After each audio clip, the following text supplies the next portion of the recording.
What is up, everyone? What is going on? It's Luca Rosano here, back with another video. And guys, in this video, we're going to be looking at 5 moves that must happen this NBA offseason, whenever the offseason officially happens, because we're still awaiting word on whether or not we're going to see the continuation of this regular season. But once the offseason in the NBA happens, these are 5 moves that must happen. We're going to look at each one, and we're going to look at why, in fact, they should happen. So it's going to be a cool video, guys. This is in my opinion.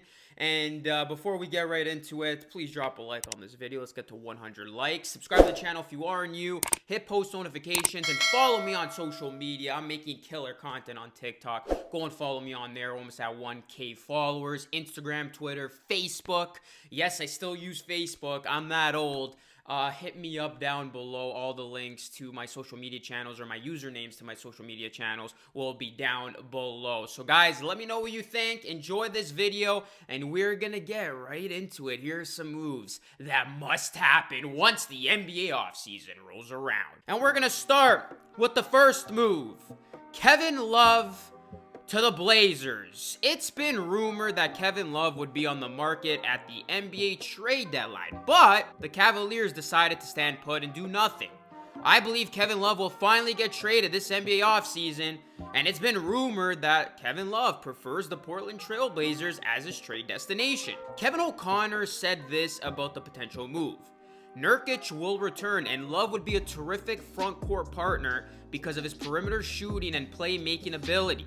Portland could then play big up front, which would be valuable in a series against a team with a bigger front court like the Lakers.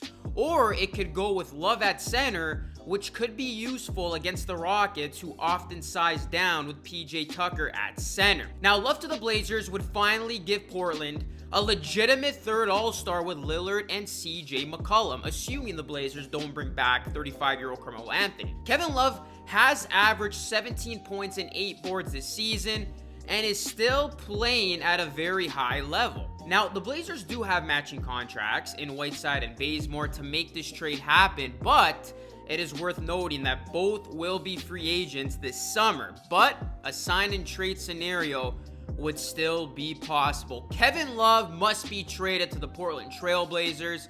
He wants to go there. It will make the Blazers a much better team.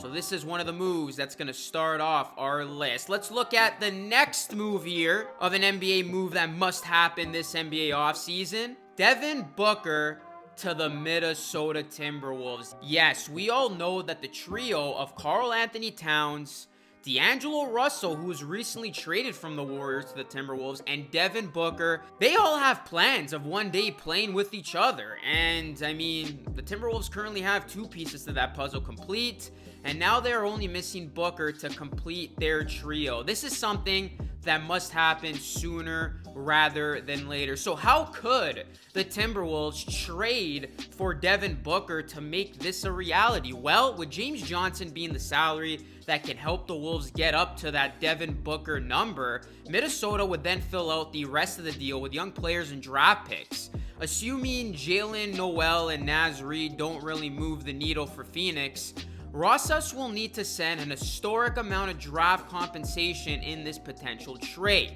The Wolves do have all of their own future draft picks outside of the 2020 second round pick they dealt to the Warriors, so they could send as much draft capital as they need to get Phoenix to bite. This would give the Timberwolves a young, formidable trio that actually all have a great relationship with one another. This would be the first of its kind since Bosh and LeBron teamed up with their good buddy Dwayne Wade in Miami. So guys, Booker to Minnesota is a trade that must happen. I mean, the fans want to see it, Minnesota wants to see it, and we want to pair up. We want to have all of these 3 friends play alongside with one another. That would be something interesting in Minnesota. The next move that must happen, Gordon Hayward to the Utah Jazz. Now, there have been NBA rumors that suggest that the Celtics could trade Gordon Hayward back to the Utah Jazz, and I'm all for it.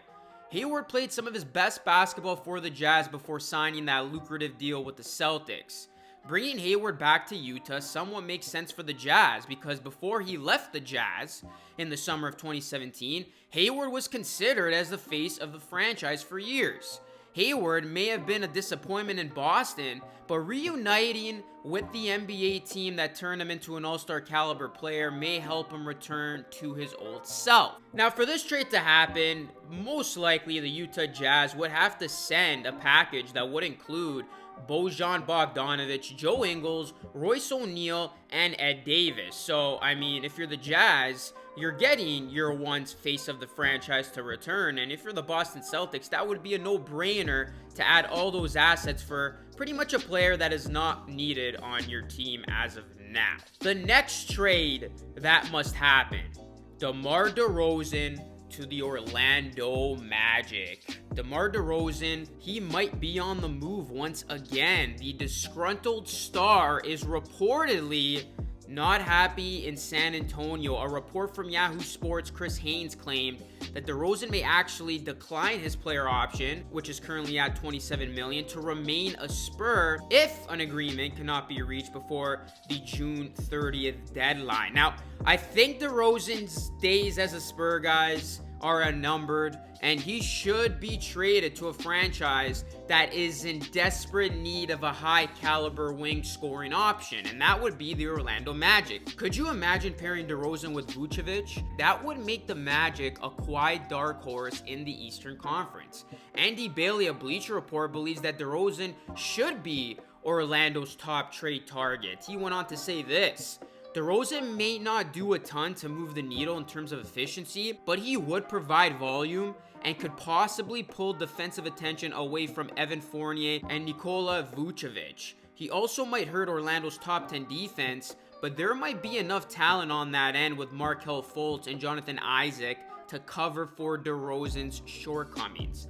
The problem, however, is making salaries match. Orlando would have to most likely give up one of its young frontcourt players like Mo Bamba or even Aaron Gordon, and would most likely have to include DJ Augustine in the deal as salary filler. But this must happen because DeRozan needs a new start, and he played some of his best basketball when he was over in the Eastern Conference with the Toronto Raptors. DeRozan with the Orlando Magic could be what that franchise needs to turn their fortunes around. And the final move we're gonna look at in this piece, guys, a move that must happen this NBA offseason: Bradley Beal to the Toronto Raptors. Yes, Bradley Beal to the Raptors must happen. Now, it's no surprise that the Raptors have a gaping hole at the shooting guard position. Although Fred VanVleet has had success at that position, how much longer until his size, or a lack of size, becomes problematic when playing against a big team like the Milwaukee Bucks? Norman Powell has shown that he's more than capable of filling that void, but how much is health an issue? Norman Powell has struggled mightily to stay healthy for the course of a full season. So the Raptors' solution at shooting guard, not only for now, but for the foreseeable future, is Bradley Beal, and this trade must happen. Having Beal with Siakam and VanVleet moving forward would give the Raptors a very good young promising trio to build around.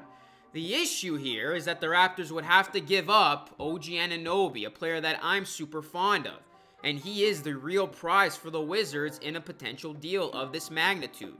A deal that the Raptors could muster would look something like Norman Powell, Patrick McCaw, OG Anunoby, Rondé Hollis-Jefferson after a sign and trade, and a first-round pick to acquire the services of Bradley Beal. Now, some of you might be thinking, that's way too much to give up for Beal, but let's not forget, guys, the Raptors would be getting a 25-point-per-game scorer and a legitimate all-star. And what's very important to note is that even if the Raptors were to acquire Beal via trade, this deal would not hurt the Raptors' chances, as they would still be in a prime position to land Giannis Antetokounmpo if he decides to become a free agent in 2021. So, Raps fans, having Beal join Toronto's young nucleus wouldn't be a bad idea, and I think it's something that must happen And if Masai Ujiri is under operation, you just never know, and this could actually come to fruition. There you have it, guys. In my opinion, here are 5 moves that must happen this NBA offseason. Let me know what you think. Do you agree with these moves? Would you like to see these moves? Or do you think I'm just flat out crazy speculating some of these moves? Let me know your thoughts as always in the comment section down below, guys. Again, if you haven't already, please drop a like on this video. I got great content coming despite what's going on in the world right now. Got a new video every other day, so you definitely want to keep it locked and loaded on this channel. Share this video if you really enjoyed it. That would go a long way in helping me and helping this channel grow, as we're almost at 11,000 subs. And follow me on social media, guys. Like I said, let's keep the conversations rolling. Don't be shy to hit me up in the DMs, as I will always answer you guys as it pertains to basketball. That is it, guys. Thank you so much for watching another one of my videos. I will catch you all again in the next one. Keep your hands clean. Peace out.